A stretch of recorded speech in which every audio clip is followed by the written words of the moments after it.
Hello, and welcome to our first playthrough video of Decathlon. By popular demand, we've decided to try to stretch our videography skills and put some videos up.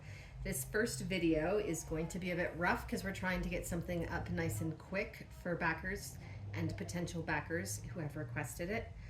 We do plan to follow this video up with some more curated video content, including some video that dives more deeply into more specific gameplay functions, because a lot of what you see here can be very situational, so it's hard to demonstrate every single potential combination or action in a single quick video. The other thing that I want to point out is we have, all over our page talked about game modes. Roguelite is our preferred game mode, and that is what we're going to be focusing on today. But we will follow this up with some videos to explain more what's different about our single run and also our competitive expansion. So starting things off, I do want to point out that this is effectively what the print and play version will look like. This was printed out by us and laminated.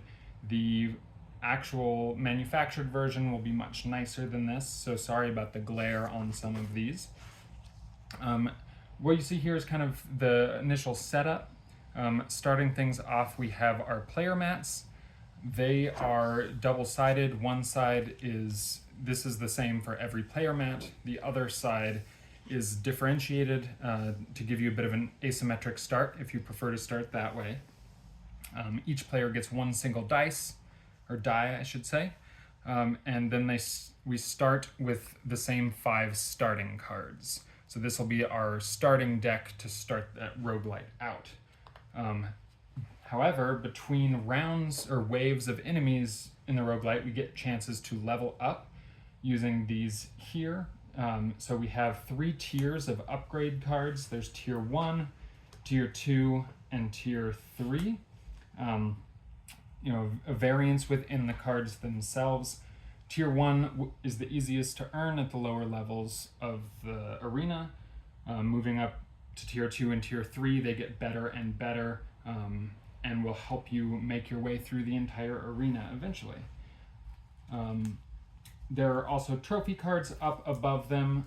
These are static upgrades that will flesh out your player board. They come in Classic and Neo variety. These in the roguelite mode you have to earn by taking on a more difficult challenge. I also want to point out with these trophy cards, you see there's a lot of white space right here. These are all going to have art curated from the associated legends that they reference. So we will be having some full art here on each of these blank spaces. It's in graphic design mode at the moment, and we will put those up on our crowdfund page when we have some stuff to show you. Mm-hmm. Now over here we have our monster cards, or I say monster, our legends, our ancient and neo legends. Each of these cards is double-sided.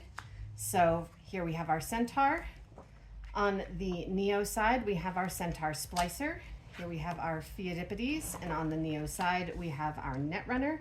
Every single one of these cards has an Ancient and Neo version. As you can see as well, these all have their own die associations, and we'll go into that in more depth when we do our playthrough. Up here, we have our bosses. They're very similar to our legends. They have an ancient side, in this case Alexander the Great, and a Neo side, a cybernetically enhanced side, in this case Alexander the Inevitable. These tend to have more powerful abilities that stack with other monster or legends on the board, and they come up periodically throughout the game, not in every single wave.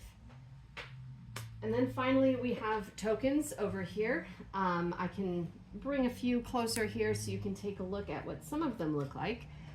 However, you can also see a quick reference to our tokens.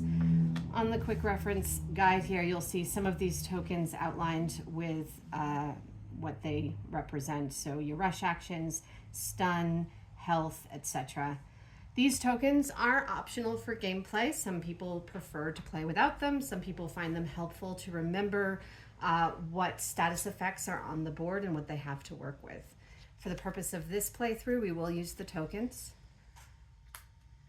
And then on the other side of our sheet here, we also have our turn order sheet. So this will help each player remember the order of operations in a given wave, determining who goes first, who goes second, all the next steps involved. And we will go through that in more detail in a moment as well. Yeah.